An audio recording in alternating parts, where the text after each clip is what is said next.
Praise the lord. ఈరోజు వాక్యము అపోస్తలుల కార్యములు 16వ అధ్యాయం 31వ వచనం. అందుకు వారు ప్రభువైన యేసునందు విశ్వాసముంచుము, అప్పుడు నీవును నీ ఇంటి వారును రక్షణ పొందుదురని చెప్పిరి. ఈరోజు నీకు సంబంధించిన వారు నీ బంధువులే కానీ, నీ ఇంటి వారే కానీ, నీ పేరెంట్సే కానీ, నీ సహోదరుడే కానీ ఎవరైనా రక్షణ పొందుకోలేదని బాధపడుతున్నావా?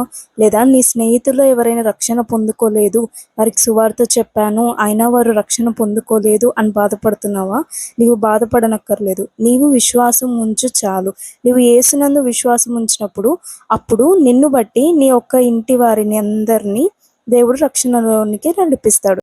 అయితే మనము పాపములో కాక పరిశుద్ధంగా జీవిస్తూ యేసయ్య నామం పేరట మనము తండ్రి అయిన దేవుణ్ణి ఏది అడిగినానో ఆయన చేస్తానని మనకి వాగ్దానం చేశారు.